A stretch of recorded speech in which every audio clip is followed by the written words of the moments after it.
trabalho de evangelista, depois eu quero trazer um pouquinho para vocês, mas esse trabalho de evangelista, ele na verdade, ele começou através do Novo Testamento ser nomeado. Deus começou a dar ministério para as pessoas trabalharem em volta do trabalho missionário, trabalho evangelístico, mas na verdade, essa é uma questão que está no coração, ou estava no coração de Deus, já há muito tempo, até mesmo antes de Jesus vir para começar a botar em prática o seu plano de salvação.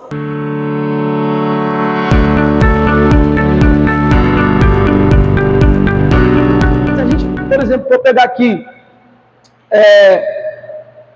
alguns textos, como lá do profeta Isaías, capítulo 61, e que Jesus, agora, em um momento que ele está dentro da sinagoga ensinando, ele faz menção desse texto, a gente vai ver que o coração de Deus já era um coração missionário desde os tempos antigos. Então vamos lá, Lucas capítulo de número 4, verso 18 e 19. O que é que diz? O Espírito do Senhor está sobre mim, porque Ele me ungiu para... Ele me enviou para...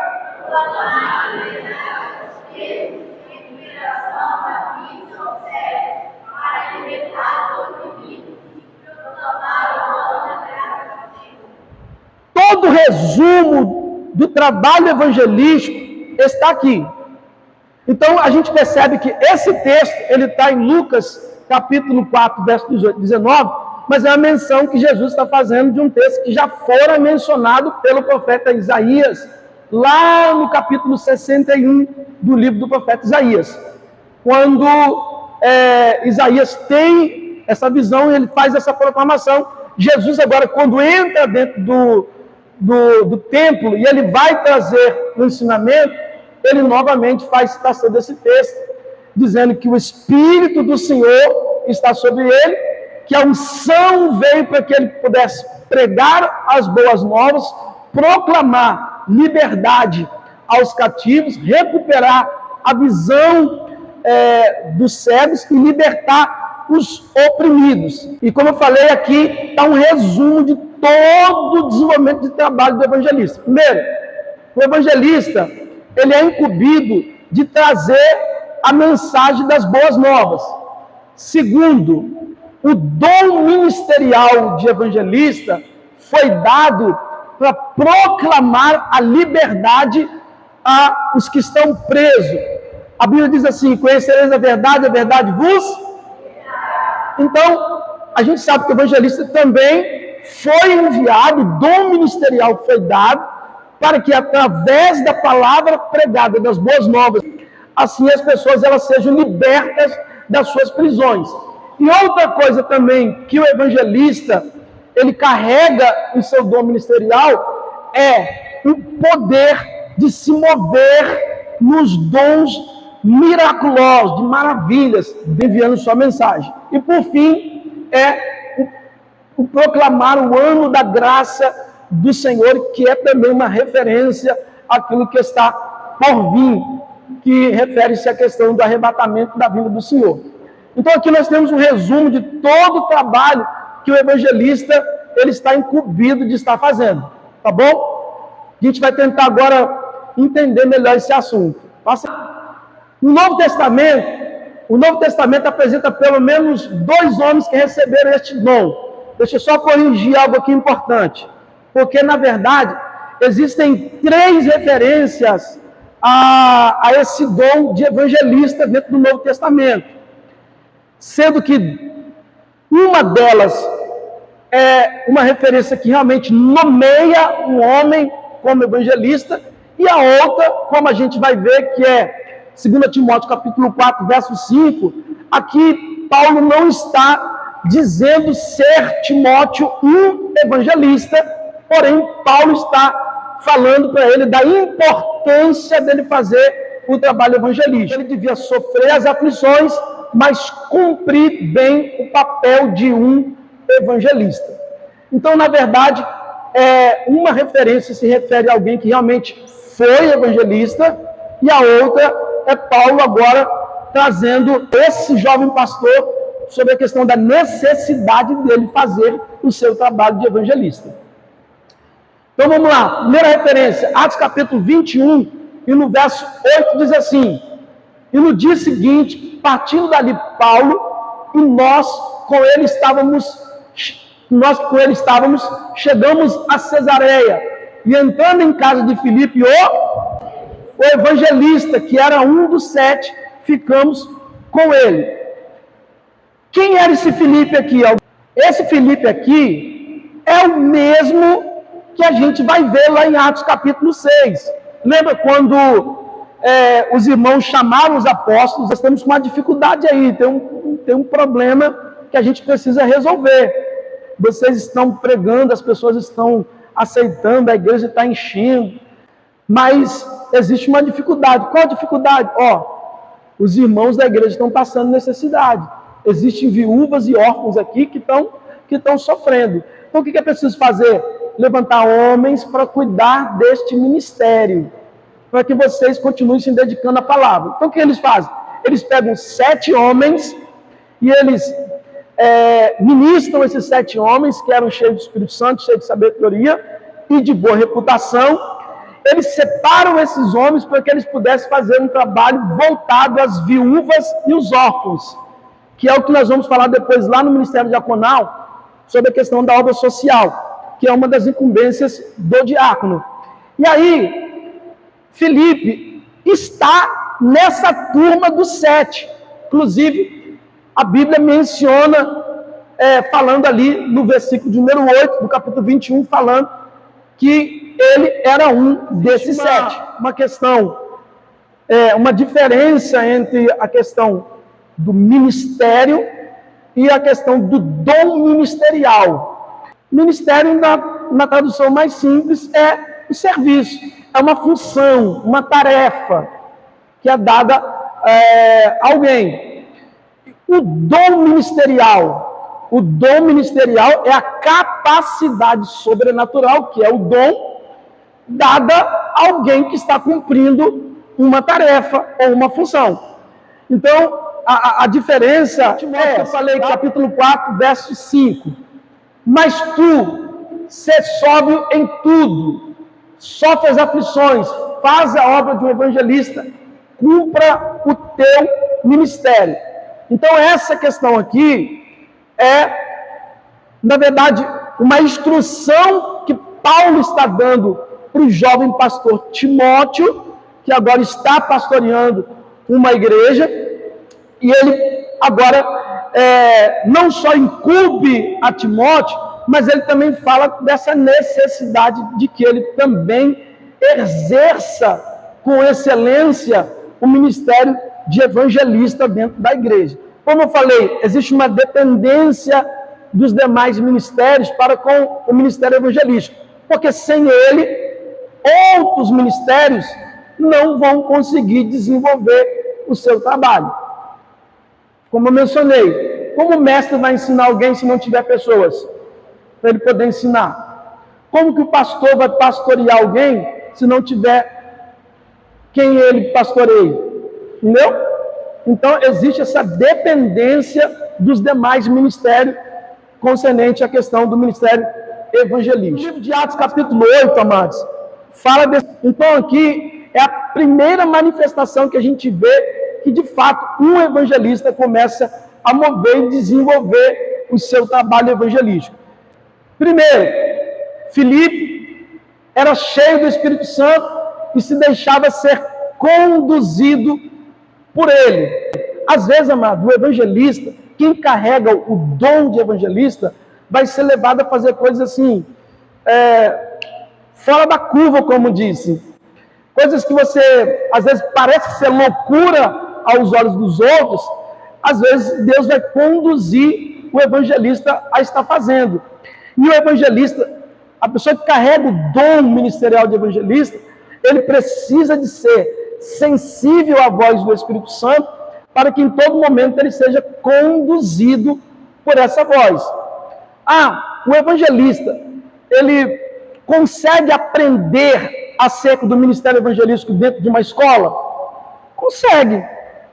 Mas se ele não for sensível à voz do Espírito Santo para ser conduzido por ela, certamente esse evangelista ele não conseguirá ter o êxito que é necessário para o ministério evangelístico. Como eu falei, o evangelista ele vai ser conduzido a algumas coisas que às vezes realmente saem da curva. E certamente você já ouviu muitas e muitas experiências de pessoas que vivem o fogo desse ministério, viverem. Às vezes o evangelista vai estar num ambiente e Deus falar nos ouvidos dele, vai a tal lugar, senta lá. Mas para que, Senhor? Vai, senta lá. E aí, de repente, ele vai, obedece para o meio da praça, ou pega um ônibus, segue uma viagem, senta. E às vezes, para uma pessoa que vai passar naquele momento e precisar de ouvir uma palavra, né? Como muitas experiências que certamente você já ouviu alguma. Eu vivi uma experiência uma vez, na verdade, amados, como eu estive durante alguns anos envolvido no ministério de evangelista, eu vivi muitas experiências. E eu me lembro que a gente fez um trabalho evangelístico ali. Vocês conhecem aquele... Eu esqueci o nome daquele parque ali que é um horto que tem. Ali dentro, não sei hoje, mas naquela época funcionava uma boca de fumo ali dentro. E aí um dia, a gente estava na igreja, e aí estava eu e um irmão, e eu falei com ele, rapaz, eu estou me sentindo inspirado pelo Espírito Santo, vamos ali dentro daquele parque ali. E aí, estamos lá dentro do parque andando, e assim, até então, eu não consegui entender por que Deus estava nos levando dentro do parque. E à noite ainda, amados, rapaz, quando a gente chegou lá em cima, perto do bebedouro, lá onde o guardinha fica lá, veio os caras tudo armado, rapaz, e já, meio que gritando com a gente, e ele era conhecido, esse irmão que estava comigo, ele era conhecido lá na região, mas até então os meninos não tinham reconhecido ele.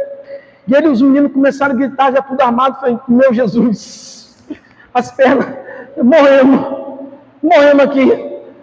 E aí quando o menino lá reconheceu ele, falou, fulano, é você, rapaz, não chega assim não, rapaz, tenha cuidado, tal. Mas aí no momento, quando as coisas se acalmaram, que os meninos foram lá, abraçaram ele, né? Ele foi, me apresentou para os meninos, eu falei, rapaz, eu virei para um deles, eu acho que era o líder deles lá, e eu falei para ele o seguinte, falei, olha, Deus não nos trouxe aqui para a gente tomar um susto de vocês, Deus nos trouxe aqui por um propósito. Eu disse, eu quero orar por vocês, mas antes eu quero deixar uma palavra, e nós começamos a ministrar uma palavra para eles, oramos pela vida deles, e depois a gente ficou, irmão, quase um ano, acho que até mais de um ano, né? E nós ficamos fazendo um trabalho toda semana, eu lembro que era toda segunda-feira. A gente ia para lá, aí eles juntavam todos aqueles meninos assim da boca, assim, a gente ficava orando, ministrando eles, e muitos deles se converteram na nossa igreja, outros foram para outra igreja, mas muitos deles se converteram e permanecem até hoje. Então imagina, se a gente não é sensível à voz do Espírito Santo, Deus estava ministrando o nosso coração para nós irmos para dentro do parque, nós fomos inicialmente, amados, rapaz, vou falar uma coisa para você, amado, você vê aqueles meninos chegar agitados, tudo com armamento na mão assim, te dá né? Se você não segurar as pernas bambês, você chega até a cair no chão. Mas naquele momento a gente consegue entender que realmente Deus, para um evangelista, ele vai conduzir a coisa muitas das vezes fora da curva. E o evangelista precisa ser sensível a isso. Às vezes o evangelista ele vai sair de dentro de casa, guiado pelo Espírito Santo, aparentemente sem rumo, sem saber para onde está indo, mas pelo Espírito ele vai ser conduzido a exatamente uma pessoa que tem uma real necessidade de ouvir a palavra e ser salvo. Como uma das características do evangelista é ser conduzido pelo Espírito Santo. Todo evangelista que tem o dom ministerial de evangelista, ele precisa ser conduzido pelo Espírito Santo. Segundo, Filipe, anunciava Cristo e realizava sinais miraculosos, como o texto que eu coloquei ali do lado ali, ó, de Atos capítulo de número 8, verso de número 6.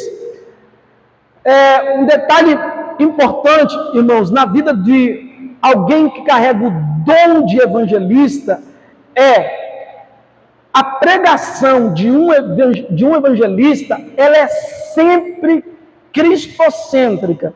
O que é isso?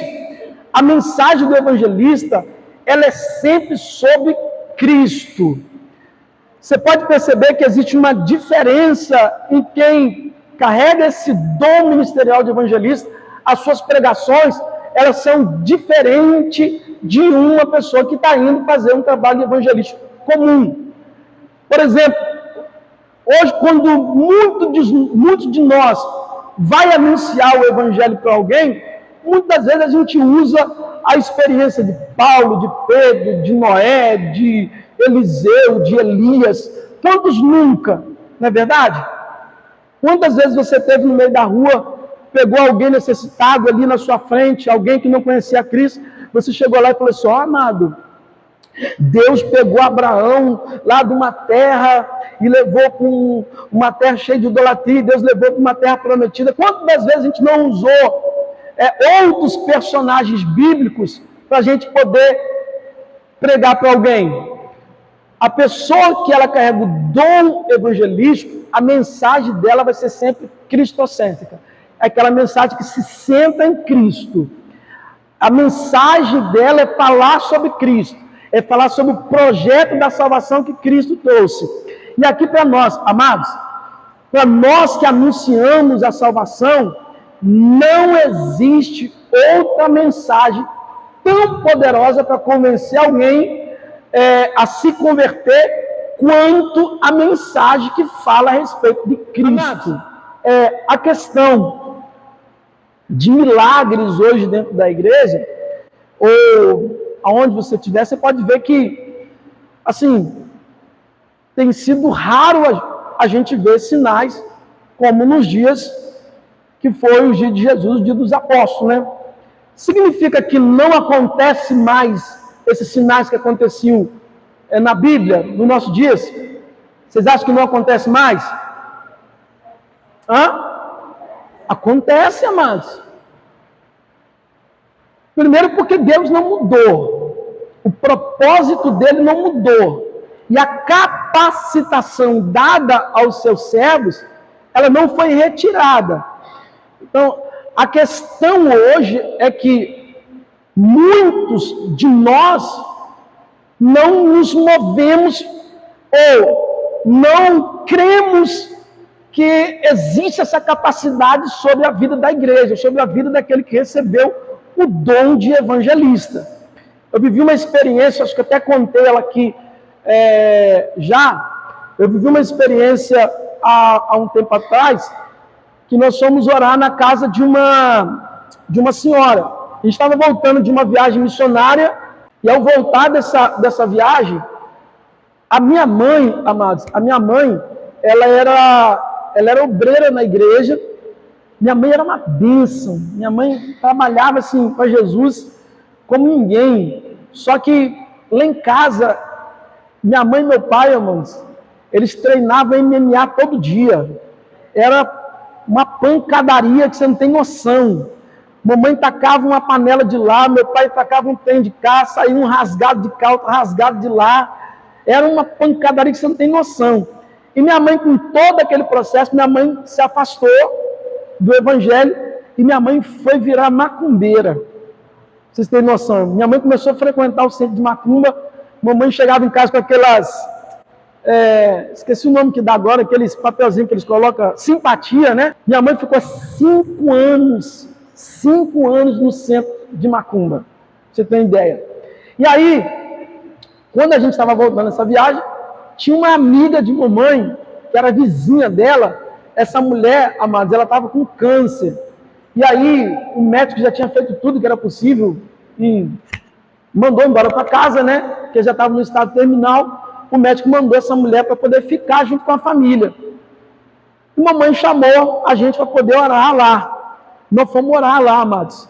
E aí, a mulher já bem debilitada mesmo. Nós chegamos na sala da casa dela assim, e aí foram chamar ela, estava no quarto, e ela bem debilitada, eu lembro que eu falei assim, não, deixa lá no quarto mesmo, a gente pode entrar? E a mulher insistiu para vir nos receber na sala. E ela veio bem debilitadinha, sentou, amados, e nós começamos a orar.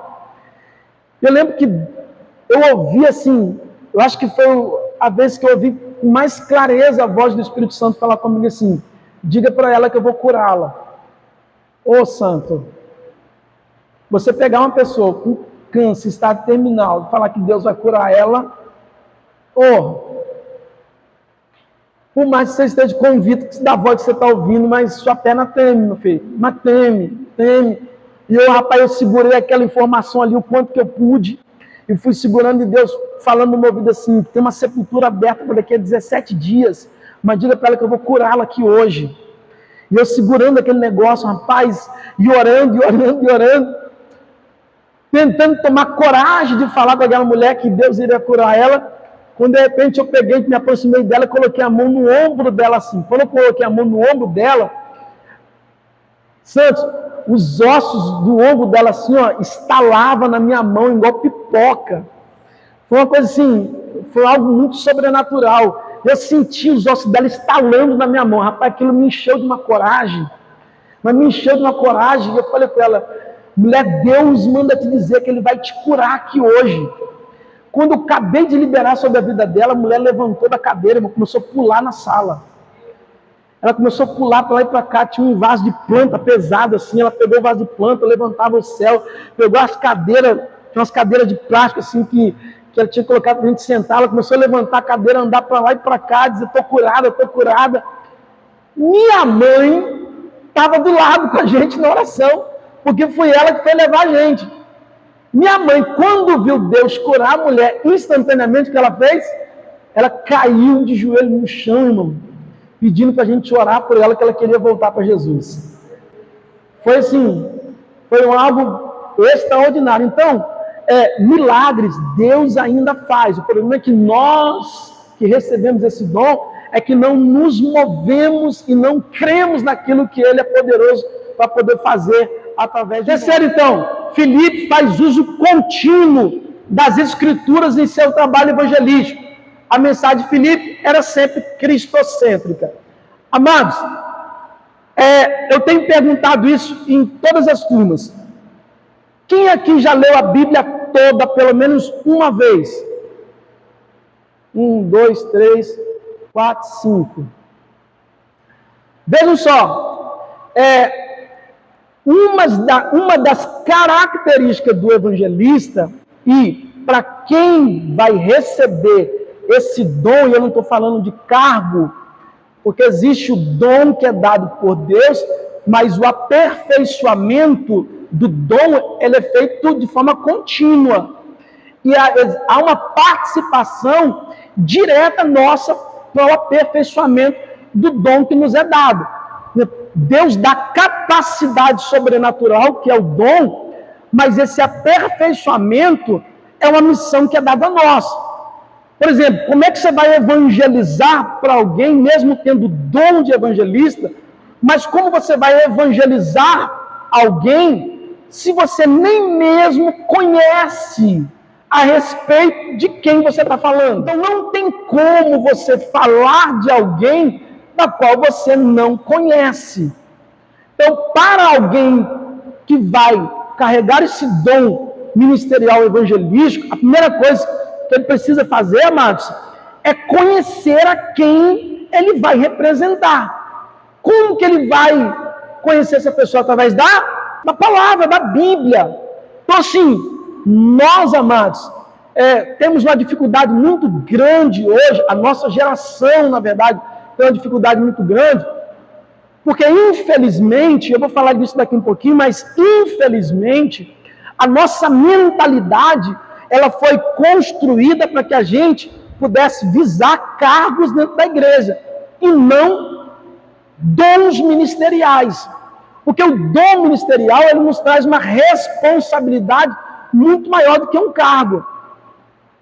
Certo? Então, à medida que a gente visa dentro da igreja cargos, a gente pensa assim, eu vou ser, hoje eu sou um diácono, mas eu quero ser pastor. Mas, cara, como que você quer ser pastor se você nunca nem leu a Bíblia? Como que você quer ser um evangelista se você nunca leu a Bíblia? Tem noção? Está pegando a informação? Não tem como, amados. Não tem como. Eu não estou falando aqui só sobre a questão de que alguém que não leu a Bíblia vai certamente cometer muitos erros na prática do seu ministério, mas eu estou falando muito mais além. Eu estou falando de alguém que não vai conseguir exercer com excelência o dom ministerial que foi dado a ele. Então vai ficar tipo aquela parábola que Jesus ensinou aos seus discípulos. O que você fez com os talentos que eu te dei? Senhor, tu me deste 5 e eu multipliquei, transformei ele em 10. Senhor, tu me deste 2, eu multipliquei, transformei ele em 4. Senhor, tu me deste 1, e aí, como eu sei que o Senhor é Deus zeloso, eu peguei esse 1, enterrei ele, escondi ele, para poder dizer para o Senhor aqui, está aqui, está intacto. O Senhor me deu um dom sobrenatural, mas eu guardei e não fiz nada com ele. Você imagina como é que vai ser lá naquele grande dia? Então, amados, uma das coisas que a gente precisa entender, que há uma responsabilidade muito grande sobre aquele que recebeu um dom ministerial. Então, como podemos definir o dom de evangelista? O dom de evangelista é uma competência especial que o Espírito Santo concede a alguns membros do corpo de Cristo, que os habilita a apresentar o evangelho de tal maneira que seus ouvintes se convertem a Cristo e se tornam membros do corpo de Cristo. Pode passar para mim. Existe uma pesquisa, essa pesquisa ela aponta, amados, que cerca de 10% dos cristãos são dotados com dom de evangelista. Para a igreja, é suficiente? É muito pouco. E aí, o que acontece, amados? O fato dessa ausência hoje do trabalho evangelístico, do ministério evangelístico hoje dentro da igreja, faz com que as igrejas busquem formas para poder atrair as pessoas. E agora, a multidão, ela está se juntando, não mais pela questão da conversão vinda através da palavra, mas as multidões estão se juntando, por quê? Porque muitas das vezes o que elas têm no mundo lá fora é a mesma coisa que elas vão encontrar dentro da igreja. Então, por exemplo, existem igrejas hoje, amados, que já têm as suas baladas gospel. E aí a pessoa pensa, poxa, vou estar dentro da igreja, não vou para o inferno porque eu vou estar dentro da igreja servindo a Deus, né? E vou ainda fazer a mesma coisa que eu estou fazendo aqui do lado de fora, então eu vou correr para a igreja. Então esses métodos agora que são trazidos para dentro da igreja, atrai a multidão, mas não traz conversão. Então você vai ver uma multidão se juntando dentro das igrejas, mas a grande maioria dessas pessoas que estão se juntando, elas não estão se convertendo de fato como é necessário. Você sabe o que quer dizer a palavra conversão? Alguém sabe me dizer? Mudar. É mudança. É você estar numa rota e você mudar a rota.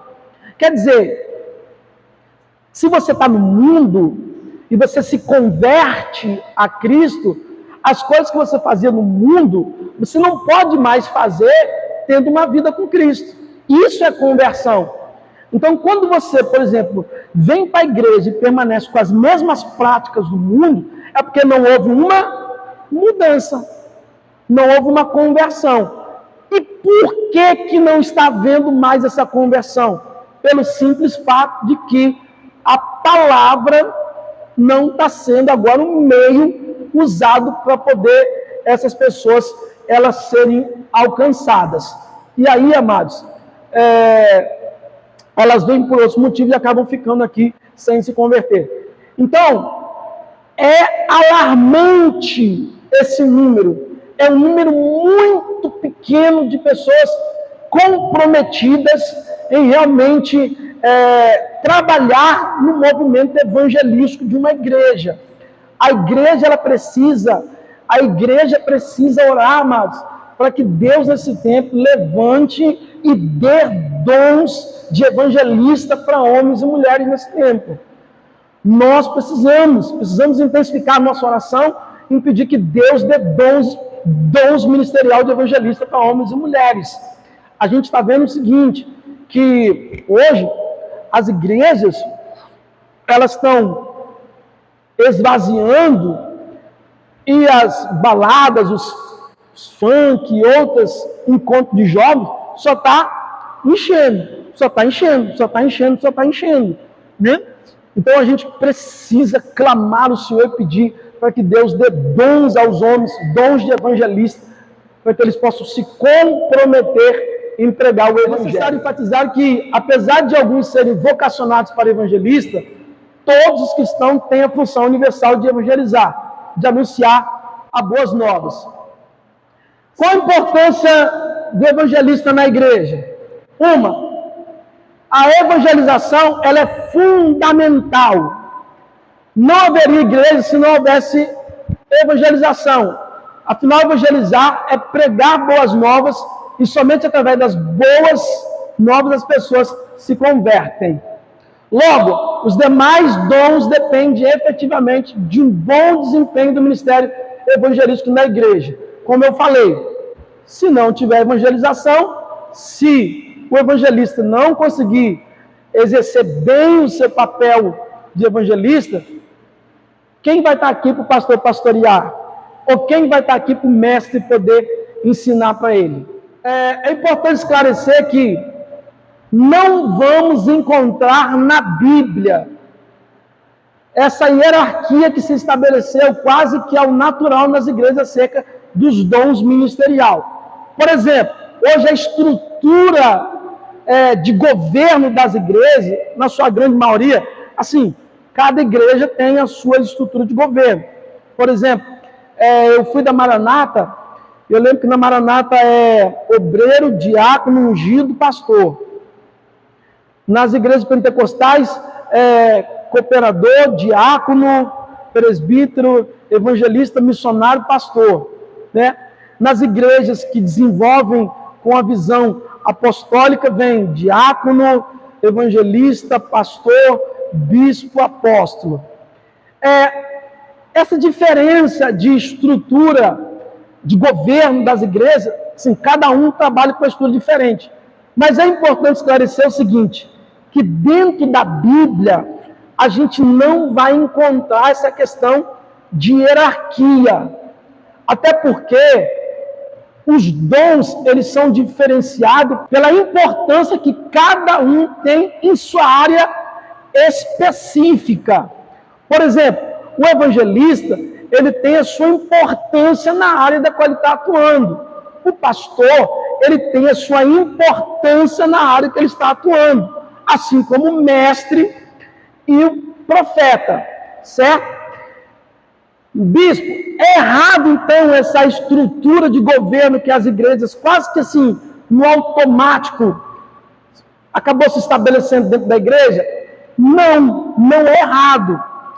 Até para uma melhor organização do corpo de Cristo, da igreja que está desenvolvendo o seu trabalho como uma organização, que é um corpo vivo.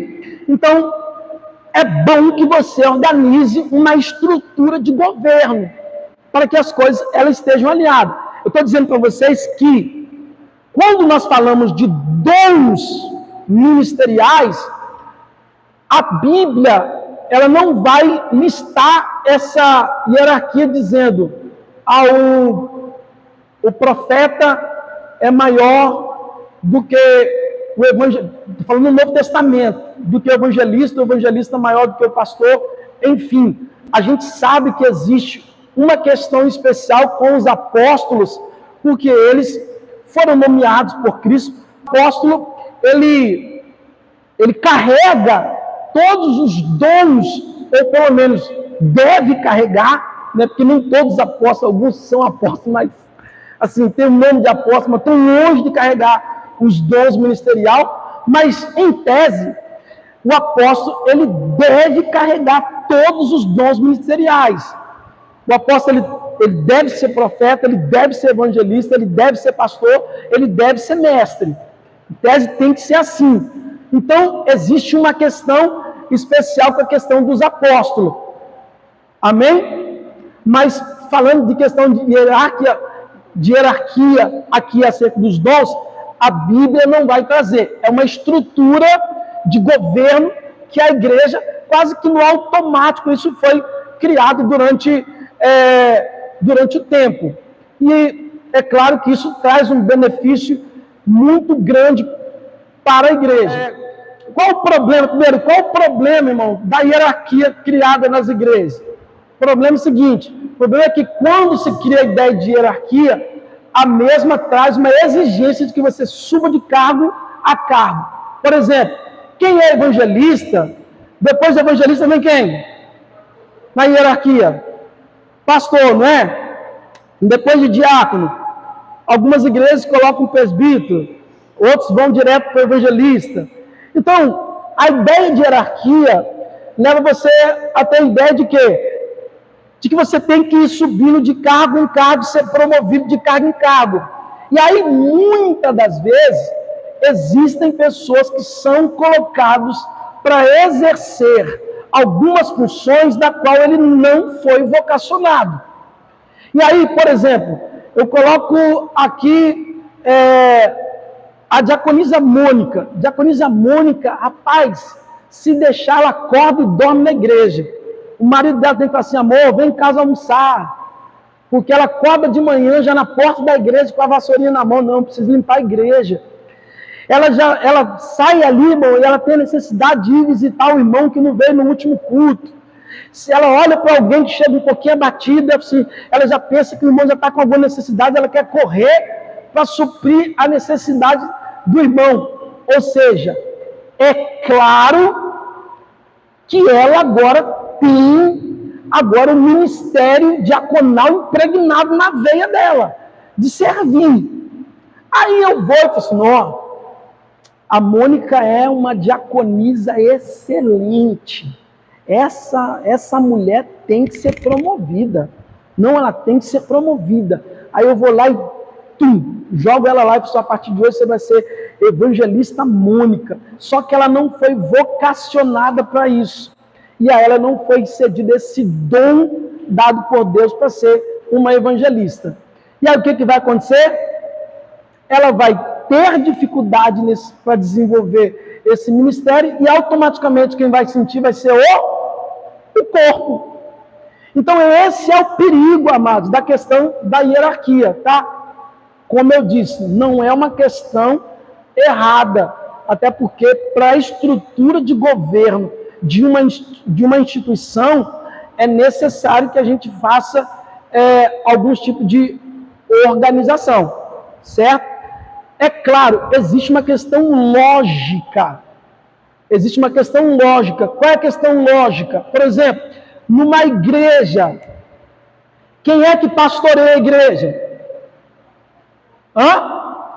O pastor. Então, quem vai liderar a igreja? O pastor. Essa é uma questão lógica. Estão entendendo? Enfim, só para vocês não confundirem a mente de vocês. Não quer dizer, então, bispo, que o evangelista, então, tem a mesma autoridade que o pastor. Amado, não estamos falando sobre a questão de cargo, estamos falando de dons.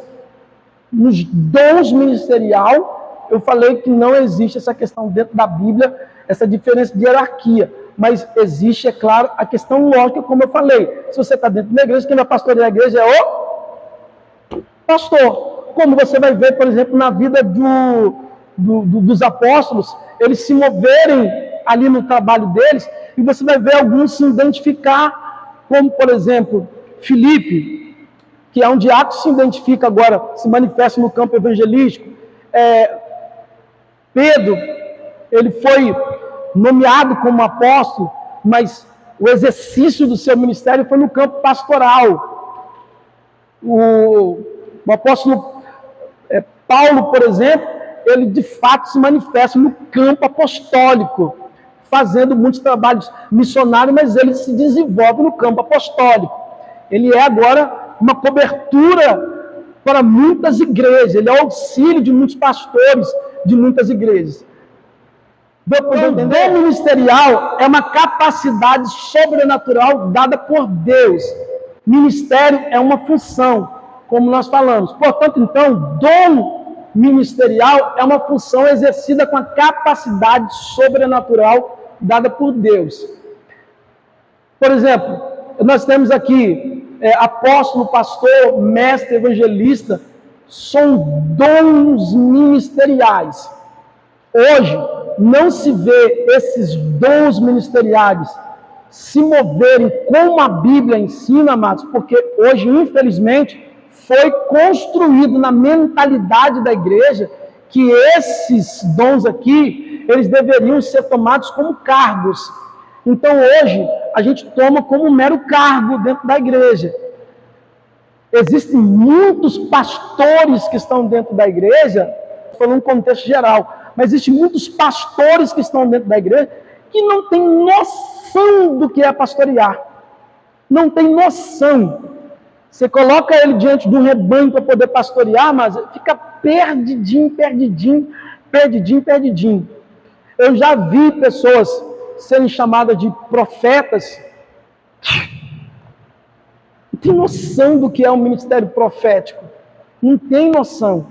Assim como também, amados, eu até mencionei aqui algumas vezes já, hoje alguns jovens pregadores começam a sair, pregar em vários lugares, parece assim que vai no automático, né? Começa a chamar evangelista, missionário, não é assim? Funciona? Aí você vai perguntar ao indivíduo, o que ele entende sobre a questão ministerial evangelística? Nada. Não tem noção do que é o dom de evangelista. Então, apóstolo, pastor, mestre, profeta, evangelista são dons ministeriais. E presbítero, diáconos, cooperadores são ministério. Essas funções aqui, amados, eram funções que tinham um trabalho ativo dentro da igreja. Como, por exemplo, deixa lá, filho. O presbítero, eu ensinei aqui na semana passada, que o presbítero era alguns anciões que tinham dentro da igreja, pessoas que eram pessoas de respeito, e eles faziam parte vamos supor, do governo da igreja daquele tempo. Quando se precisava tomar algumas decisões importantes, chamava-se os presbíteros. Os presbíteros também eram usados para poder ungir pessoas. Aqui, ele é tido como uma questão ministerial. Fazia parte do corpo, é uma função ministerial. Diácono, a mesma coisa, assim como cooperadores. Todas essas funções estão dentro da Bíblia. Diferente, por exemplo, como eu mencionei, sobre a questão dos missionários. A palavra missionário, ela não aparece. Porém, a função de missionário, ela passa a estar em exercício a partir do momento que você é colocado em uma missão. O que normalmente trata-se de um evangelista que está em uma missão. Entendeu? Mas aqui trata-se sobre a questão de ministério. Os demais são dons. Então,